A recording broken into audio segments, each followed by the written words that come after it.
Kahit gaano pa natin nalibot ang mundo, marami pa rin kawili-wiling sulok at lihim na lugar na hindi pa natin natutuklasan. May mga nakakamanghang lugar na nawawala at nagtatago. Kaya narito ang pinakamisteryosong nawawalang mundo sa ating planeta. Una ay tingnan natin ang higanting sinkhole ng Venezuela.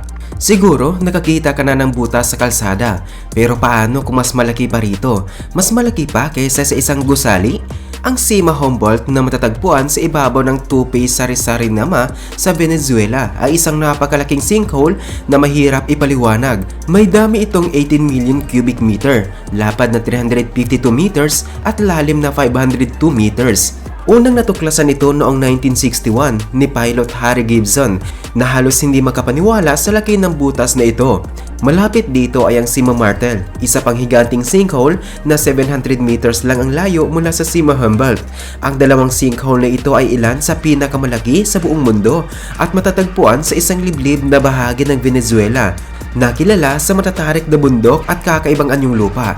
Dahil sa kanilang napakalaking sukat, mahirap paniwalaan ang kanilang tunay na lawak. May haka-haka na maaring may nakakubling sinaunang sibilisasyon sa ilalim ng mga sinkhole na ito. Ang paligid ng lugar ay puno ng matataas na bangin at makakapal na kagubatan, kaya nananatiling misteryoso ang mga sinkhole na ito. Patuloy na pinag-aaralan ng mga siyentipiko kung paano nga ba nabuo ang ganitong kalalaking hukay sa lupa. Hindi lang ito simpleng geological formation, kundi isa ring patunay na marami pang bahagi ng ating mundo ang hindi pa natin lubos na nauunawaan. Mula sa mga kakaibang ekosistemang nakatago sa ilalim ng lupa, hanggang sa mga natural na likha na tila kayang maglaman ng isang buong lungsod, maraming lihim ang naghihintay pang matuklasan. At narito rin ang Challenger Deep, ang pinakamalalim ng Mariana Trench. Gaano nga ba kalalim ang kaya nating marating? Ito ang tanong na matagal nang gustong sagutin ng mga siyentipiko at manlalakbay habang sinusuri nila ang pinakamababang bahagi ng mundo, ang Challenger Deep, na matatagpuan sa Mariana Trench sa kanlurang bahagi ng Karagatang Pasipiko, ay ang pinakamalalim na bahagi ng seabed sa buong mundo.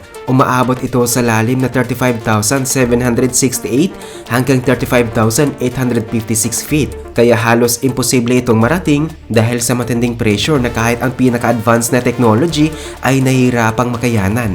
Ang Mariana Trench na may habang 1,500 miles at lapad ng 43 miles ay isang kakaibang mundo na kaunti pa lang ang nalalaman natin. Kung ilalagay ang bundok ng Everest sa ilalim ng trench na ito, ang tuktok nito ay mananatiling 1 milya pa rin sa ilalim ng tubig.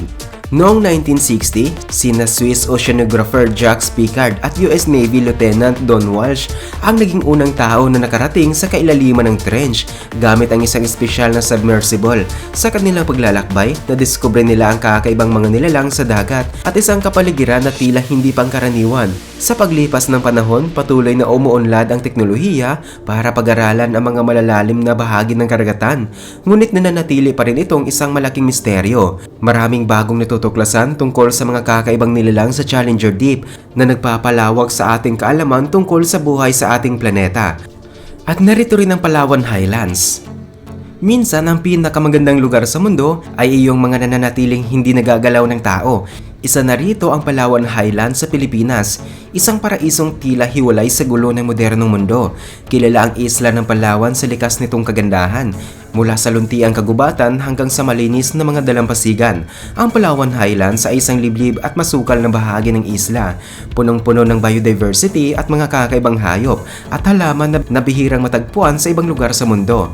Bahagi rin ito ng Palawan Biosphere Reserve, isang protektadong lugar na itinakda ng UNESCO mula pa noong dekada 90 upang mapanatili ang ekosistema ng isla at maiwasan ang sobrang pagdevelop nito.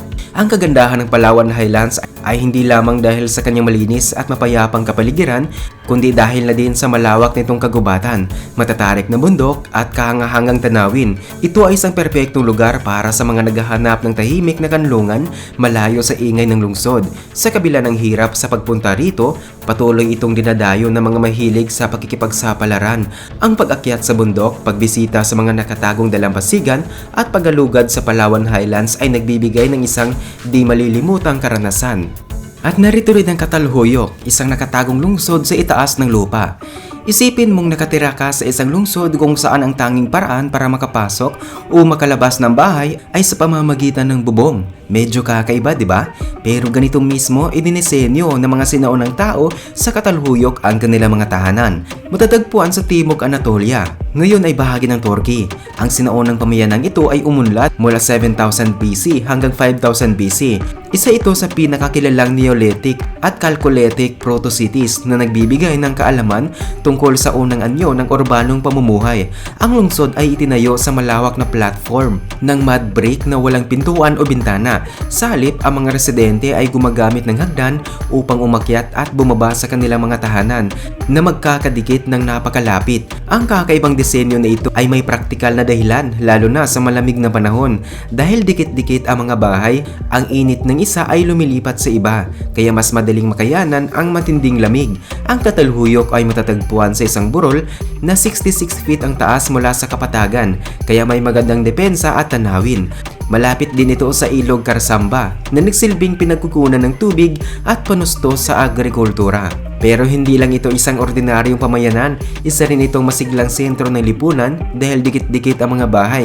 Halos lahat ng tao ay nasa malapit lang sa isa't isa, kaya napakalakas ang ugnayan ng komunidad.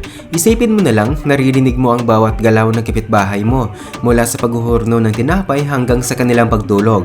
Bagamat maaring mukhang masikip para sa atin ngayon, ang sistemang ito ay nagpatibay sa kanilang pagsasama at pagtutulungan upang mabuhay.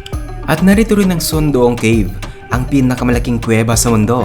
Sa kailaliman ng gubat ng Vietnam, may isang lihim na napakalawak na maaaring humampas pa sa laki ng ilang lungsod, ang Sundoong Cave, ang pinakamalaking kuweba sa buong mundo. May haba itong 5 kilometro, taas na 200 meters at lapad na 150 meters. Sa kabuuan, meron itong 35 million cubic meter ng espasyo, isang natural na himala na walang katulad. Matatagpuan ito sa Phong Nha-Ke Bang National Park at isa itong patunay na hindi ka panipaniwalang puwersa ng kalikasan.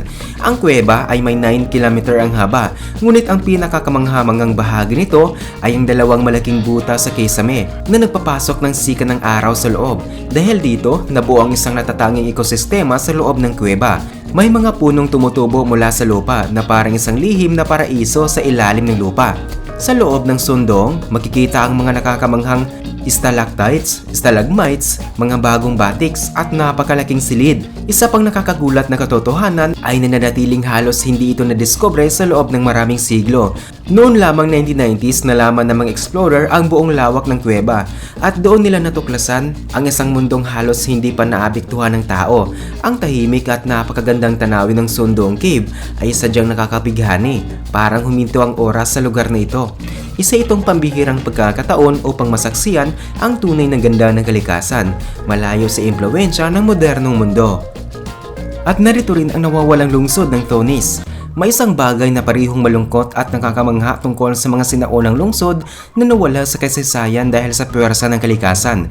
Isa na rito ang Thonis Herakleion, isang lumang lungsod sa Egypt na nalunod sa ilalim ng dagat. Noong ika-8 siglo BCE, ang Thonis Herakleion ay isang mahalagang daungan para sa mga barkong bumabiyahe mula sa Greece papuntang Egypt. Kilala ito hindi lamang sa estratehikong lokasyon, kundi pati na rin sa sanktuaryo ng Diyos na si Amon na naging sentro ng pagsamba at kalakalan. Sa kabila ng kanyang kasikatan noon, unti-unting lumubog ang lungsod sa ilalim ng dagat Mediterranean.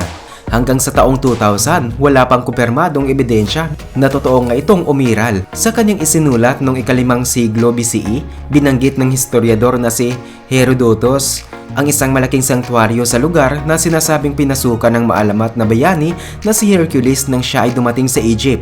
May kaugnayan din ng lungsod sa kwento ng Trojan War dahil sinasabing dumaan sina Helen at Paris sa daungan ng Thonis Herakleion bago nagsimula ang labanan. Ang kakaibang halo ng mitolohiya at tunay na kasaysayan ay lalong nagpapaganda sa alamat ng lungsod na ito. Ngayon, ang lumubog na mga guho ng Thonis Herakleion ay isa sa mga pambihirang lugar sa ilalim ng dagat na nag-aalok ng sulyap sa isang nakaraan na matagal ng natabunan ng tubig.